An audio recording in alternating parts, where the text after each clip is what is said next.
Hello friends, welcome back to पढ़ाई की पोथी। आई होप कि आप सभी स्वस्थ होंगे, मस्त होंगे, बेहतर होंगे और निरंतर अपनी तैयारी के माध्यम से सफलता का मार्ग प्रशस्त कर रहे होंगे। तो आज हम डिस्कस करेंगे सामान्य अध्ययन के अंतर्गत बनने वाले सभी महत्वपूर्ण टॉप 50 क्वेश्चंस के बारे में। तो फटाफट से अपने वीडियो को स्टार्ट करते हैं। इससे पहले कि अगर आप चैनल पर नए हैं तो इसे सब्सक्राइब कर लें, बेल आइकन को प्रेस कर लें ताकि आगे आने वाली वीडियो की सभी नोटिफिकेशन आप तक पहुँच सकें।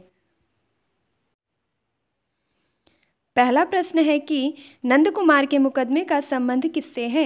नंद कुमार के मुकदमे का संबंध किससे है, तो आपका आंसर हो जाएगा वारेन हेस्टिंग्स से। नेक्स्ट है, चर्बी लगे कारतूस का प्रयोग करने से सर्वप्रथम किस भारतीय ने इनकार किया था। तो चर्बी लगे कारतूस का प्रयोग करने के लिए जो सबसे पहले इनकार करने वाले सैनिक थे वह थे मंगल पांडे। यदि पूछ लिया जाए कि इनका संबंध किस सैनिक छावनी से था, तो ये मेरठ की जो छावनी थी वहाँ से संबंधित थे और 34वीं नेटिव कमांडो जो थी उसके अंतर्गत ये सैनिक थे। नेक्स्ट देखेंगे अगला प्रश्न, और अगला है कि ब्रिटिश नीतियों के विरुद्ध सर्वप्रथम विद्रोह करने वाला प्रथम जनजातीय समूह कौन सा था।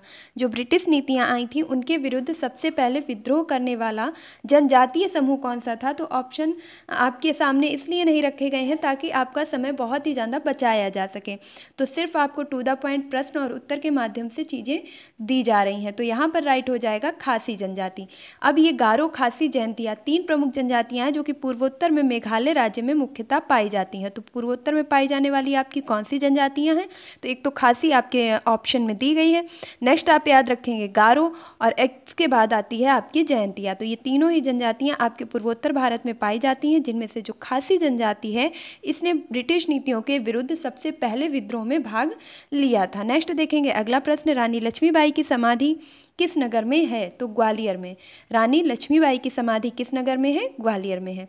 नेक्स्ट है, विदेशी राजनयिक प्रतिनिधियों के प्रमाण पत्र को कौन स्वीकार करता है। जो विदेशी राजनयिक होते हैं उनके जो प्रतिनिधियों के प्रमाण पत्र हैं उन्हें स्वीकार करता है भारत का राष्ट्रपति, और राष्ट्रपति का वर्णन संविधान के अनुच्छेद 52 में किया गया है। संविधान के अनुच्छेद 52 में राष्ट्रपति के पद का वर्णन किया गया है। नेक्स्ट देखेंगे अगला प्रश्न, नगर निगम के सर्वोच्च अधिकारी को क्या कहते हैं। नगर निगम के सर्वोच्च अधिकारी को क्या कहते हैं, तो आपका सही आंसर हो जाएगा महापौर।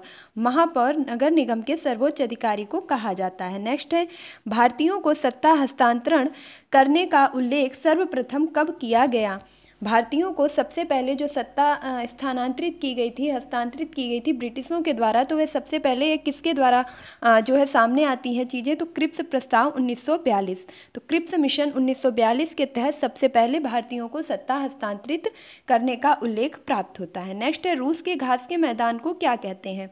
तो रूस में पाए जाने वाले घास के मैदान को कहते हैं स्टेपीज। क्या कहते हैं, स्टेपीज। नेक्स्ट देखेंगे, हिमालय की उत्पत्ति से संबंधित सर्वमान्य सिद्धांत कौन सा है। तो हिमालय की उत्पत्ति से संबंधित जो सर्वमान्य सिद्धांत है उसे प्लेट विवर्तनिका कहते हैं। उसे क्या कहते हैं, प्लेट विवर्तनिका कहते हैं। नेक्स्ट देखेंगे अगला प्रश्न, और अगला प्रश्न है कि भारत की पश्चिमी भाग में स्थित लवणीय दलदल का क्या नाम है। भारत के पश्चिमी भाग में स्थित लवणीय दलदल का क्या नाम है, तो उत्तर हो जाएगा आपका कच्छ का रण। कच्छ का रण पाया कहाँ जाता है, तो ये भी याद रखेंगे गुजरात में। गुजरात है, केरल है, ये सभी आपके कैसे हैं, पश्चिमी क्षेत्र आ जाते हैं। महाराष्ट्र है, ये सभी पश्चिम में पड़ेंगे, जिसमें जो कच्छ का रण है उसमें जो है आपका सबसे अधिक लवणीय दलदल स्थित है। नेक्स्ट देखेंगे अगला प्रश्न, और प्रश्न है कि भारत में जनगणना 1921 के इतिहास में किस नाम से प्रसिद्ध है। जो जनगणना है वह 1921 की जनगणना किस नाम से प्रसिद्ध है, तो आपका उत्तर हो जाएगा ग्रेट डिवाइड जनगणना, यानी कि महान विभाजक वर्ष।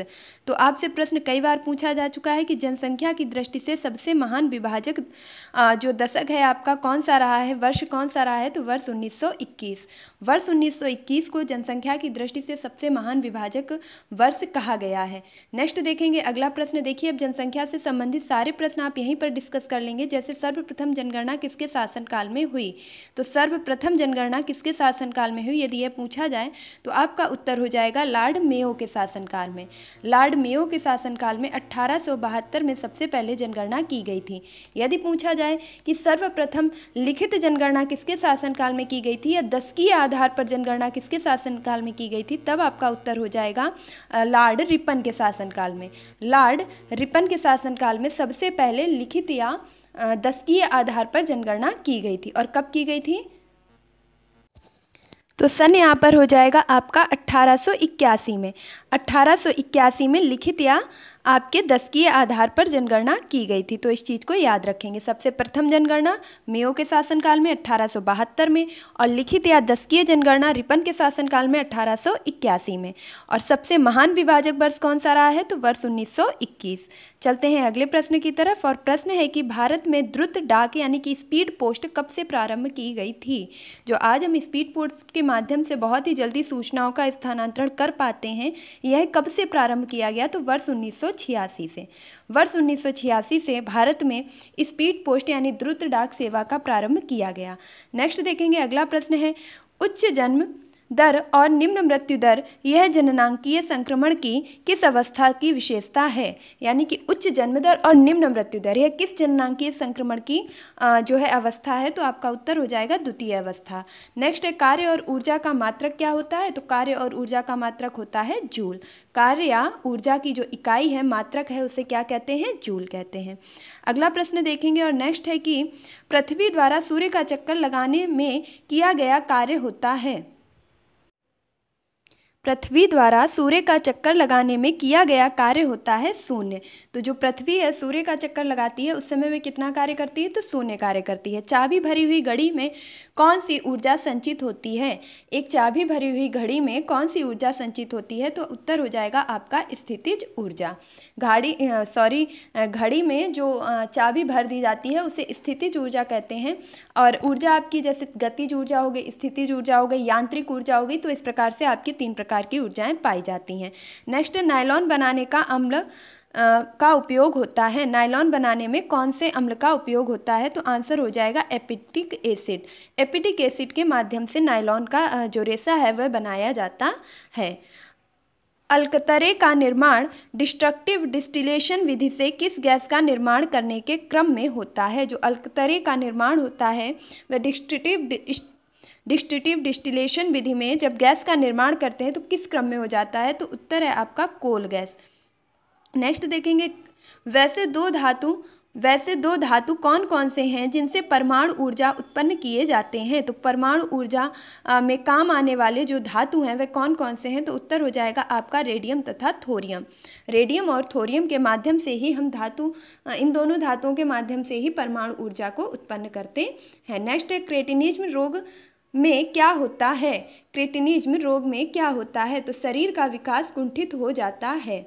क्रेटिनिज्म रोग जो है आपका, उसके माध्यम से जो शरीर का विकास है वह अवरुद्ध हो जाता है, कुंठित हो जाता है। और ये होता क्यों है, तो प्रोटीन की कमी के कारण। ये भी याद रखेंगे, क्रेटिनिज्म नामक रोग किसकी कमी के कारण होता है, तो प्रोटीन की कमी के कारण।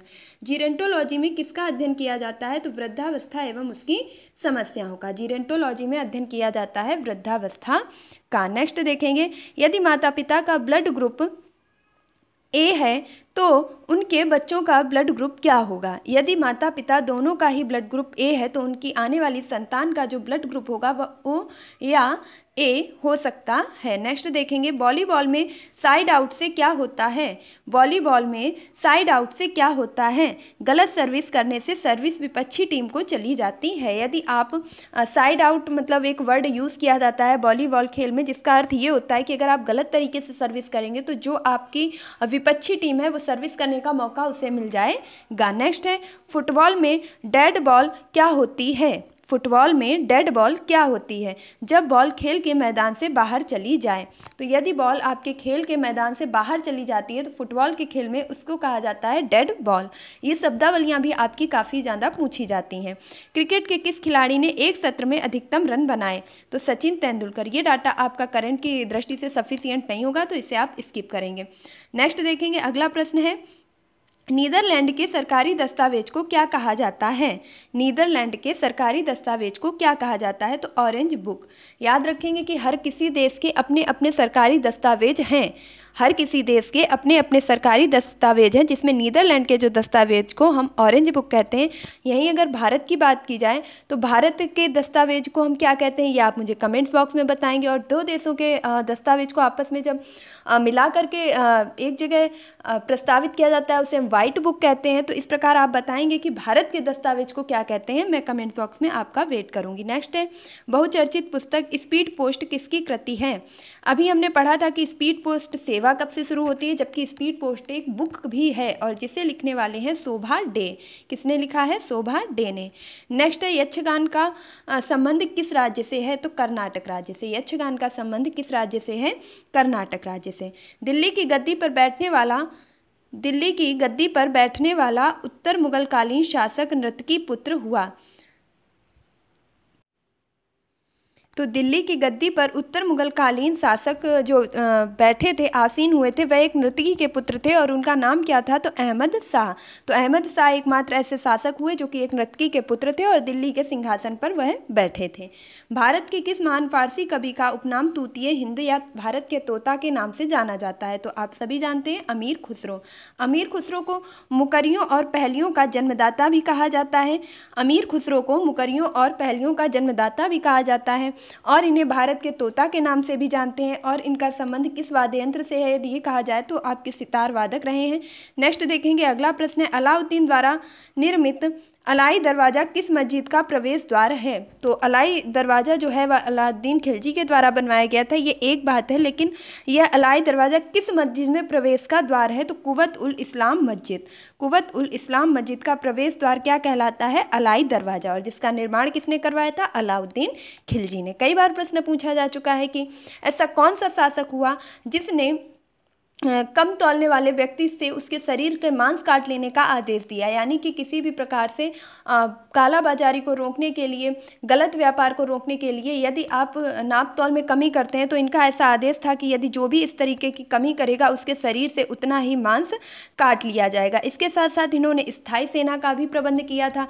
प्रश्न पूछा जाता है कि स्थायी सेना का प्रबंध किसके शासनकाल में किया गया था? तो अलाउद्दीन खिलजी के शासनकाल में। नेक्स्ट है, विट्ठल स्वामी मंदिर का निर्माण किस शासक ने करवाया था? तो राजा कृष्णदेव राय। कृष्णदेव राय ने विट्ठल स्वामी मंदिर का निर्माण करवाया था और इनके शासन में बहुत ही विद्वान जो व्यक्ति थे उनका नाम क्या था? तो याद रखेंगे, तेनाली राम। क्या नाम था? तेनाली राम। प्रश्न पूछा जा सकता है कि तेनाली राम का संबंध किस शासक के दरबार से था? तो आपके राजा कृष्णदेव राय। नेक्स्ट, टॉमस रो किस मुगल शासक के शासनकाल में भारत आए थे? तो जहांगीर। जहांगीर के शासनकाल में टॉमस रो भारत आए थे। जहांगीर के शासनकाल को चित्रकला का स्वर्णिम काल भी कहा जाता है। सल्तनत काल में भूमि की पैमाइश को क्या कहा जाता था? तो मसाहत। सल्तनत काल में भूमि की पैमाइश करने को मसाहत कहा जाता था। अकबर ने 1569 में कालिंजर विजय अभियान में किसके नेतृत्व में मुगल सेना को भेजा था जो विजयी रहा? तो कालिंजर का युद्ध जो कि अकबर के द्वारा किया गया था, कब किया गया था? तो 1569 ईस्वी में किया गया था। इसमें जो मुगल सेना का नेतृत्व किया था वह किसने किया था? तो मजनू खां काकशाह ने। मजनू खां काकशाह के द्वारा कालिंजर विजय अभियान का नेतृत्व किया गया 1569 ईस्वी में। नेक्स्ट देखेंगे, अगला प्रश्न है कि भारत छोड़ो निर्णय के परिणाम स्वरूप वरिष्ठ नेता किस दिन गिरफ्तार किए गए? तो उत्तर हो जाएगा आपका 9 अगस्त 1942 को। 9 अगस्त 1942 को जो नेता थे उनकी गिरफ्तारी कर ली गई थी। किस आंदोलन के तहत? तो भारत छोड़ो आंदोलन के तहत। और इसी समय गांधी जी ने कौन सा नारा दिया था? तो करो या मरो का नारा इनके द्वारा दिया गया था। अगला देखेंगे, प्रारंभिक ब्रिटिश ईसाई मिशनरियों का प्रधान केंद्र कहाँ था? प्रारंभिक ब्रिटिश काल में ईसाई मिशनरियों का प्रधान केंद्र कहाँ था? तो श्रीरामपुर। श्रीरामपुर में जो ईसाई मिशनरी आए थे उन्होंने सर्वप्रथम अपना केंद्र स्थापित किया था। अगला देखेंगे, महलवाड़ी प्रणाली कब लागू की गई थी? देखिए यहाँ पर आपको साइंस, मॉडर्न हिस्ट्री और एंशिएंट हिस्ट्री, इसके साथ साथ अर्थव्यवस्था, सारे प्रश्न एक साथ मिल रहे हैं जो कि आपकी परीक्षा के लिए बहुत ही ज़्यादा हेल्पफुल हैं। तो महल वाली प्रणाली कब लागू की गई थी? 1820 ईस्वी में। नेक्स्ट देखेंगे अगला प्रश्न, संविधान के 3 भाग में वर्णित मौलिक अधिकारों की वर्तमान में संख्या क्या है? तो वर्तमान में मौलिक अधिकारों की संख्या 6 है और मूल संविधान में आपके मौलिक अधिकारों की संख्या कितनी थी? 7 थी। 7वें मौलिक अधिकार को 44वां संविधान संशोधन 1978 के द्वारा हटा दिया गया है और इसका संबंध किससे था? मीन्स ये कौन सा जो है आपका अधिकार था? तो ये संपत्ति का अधिकार था जिसे अब हटा दिया गया है और संपत्ति के अधिकार को अब अनुच्छेद 300 का के अंतर्गत वर्णित कर दिया गया है। तो यह अब आपका मौलिक अधिकार नहीं रहा है बल्कि ये कैसा अधिकार बन गया है? यह आपका विधिक अधिकार बन गया है। इसलिए वर्तमान में कुल कितने मौलिक अधिकार हैं? 6 मौलिक अधिकार हैं। इसके साथ साथ याद रखेंगे कि मौलिक अधिकारों को किस देश के संविधान से लिया गया है? तो मौलिक अधिकारों को अमेरिका के संविधान से लिया गया है और इनका वर्णन किस अनुच्छेद में है? तो अनुच्छेद 12 से लेकर के 35 तक मौलिक अधिकारों का वर्णन किया गया है। एक बार फिर से रिवाइज करेंगे, मौलिक अधिकार अमेरिका के संविधान से लिए गए हैं जिनका वर्णन अनुच्छेद 12 से लेकर 35 के अंतर्गत किया गया है।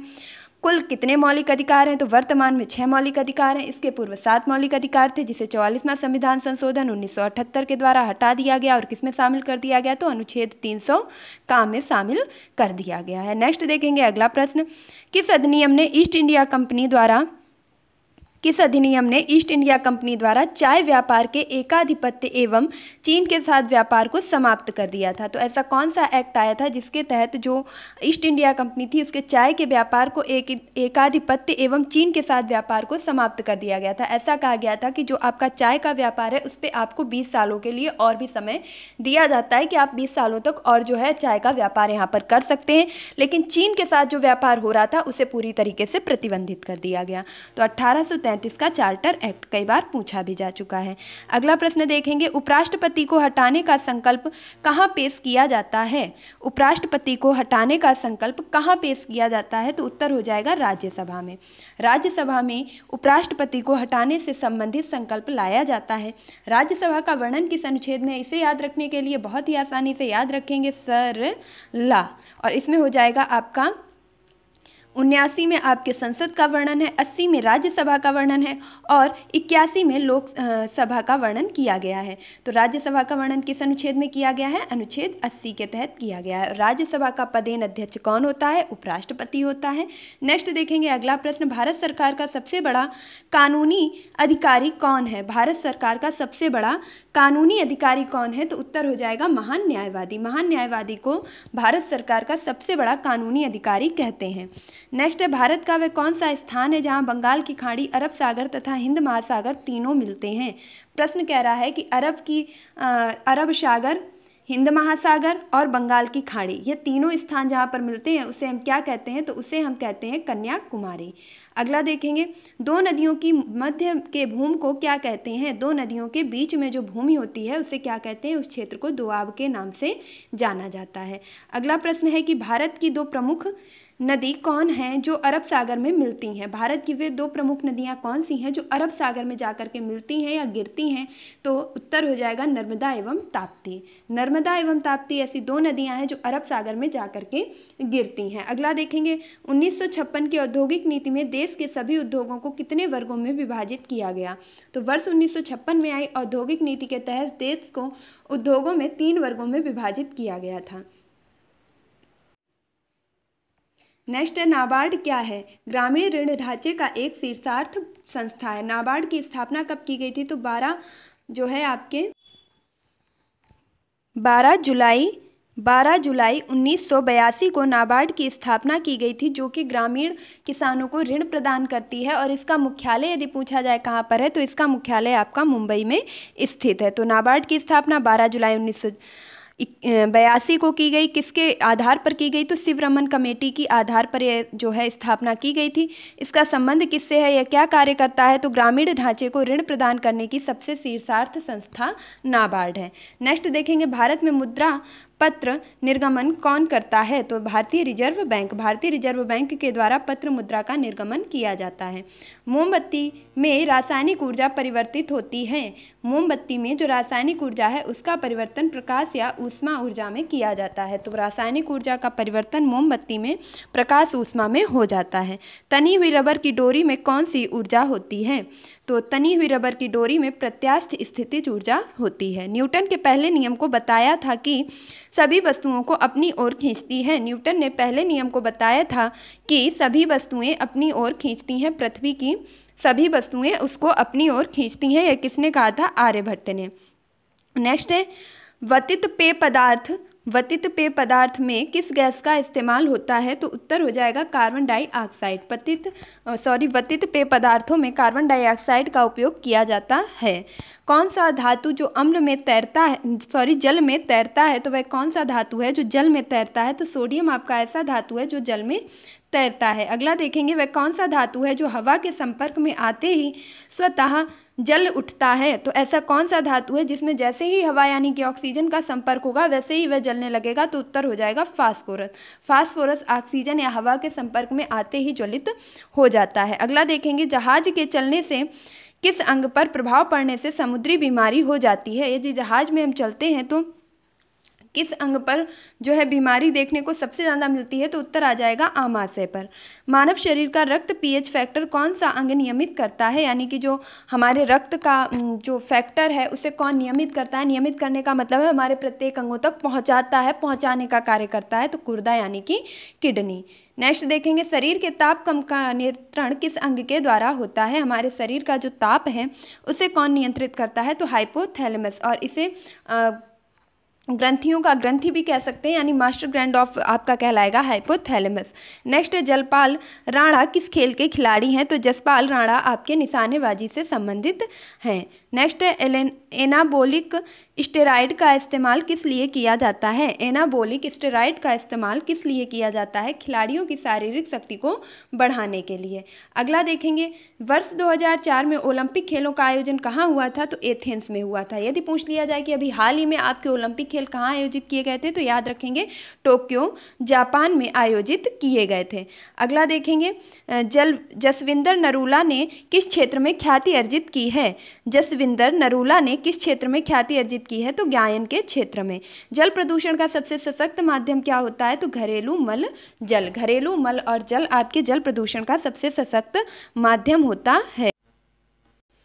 तो ये थे आज के हमारे कुछ बहुत ही ज़्यादा महत्वपूर्ण प्रश्नोत्तर, जो कि आपके 50 क्वेश्चन से भी ज़्यादा ही हो चुके होंगे आई थिंक। तो आपको ये वीडियो कैसा लगा कमेंट बॉक्स में ज़रूर बताइएगा, और इसके साथ साथ हमारे पूछे गए प्रश्न का उत्तर भी दीजिएगा। और अगर आप चैनल पर नए हैं, आपने अभी तक इसे सब्सक्राइब नहीं किया है, तो फटाफट से इसे सब्सक्राइब कर लें, बेल आइकन को प्रेस कर लें, ताकि आगे आने वाली वीडियो सभी नोटिफिकेशन आप तक पहुँच सकें। वीडियो को एक लाइक ज़रूर कीजिएगा, और मिलती हूँ अपने नेक्स्ट वीडियो में। तब तक के लिए खुश रहिए, मस्त रहिए, पढ़ाई में निरंतरता बनाए रखिए, अपने माता पिता गुरुजनों का सम्मान कीजिए और पढ़ाई की पोथी को सपोर्ट कीजिए। धन्यवाद फॉर वॉचिंग दिस वीडियो।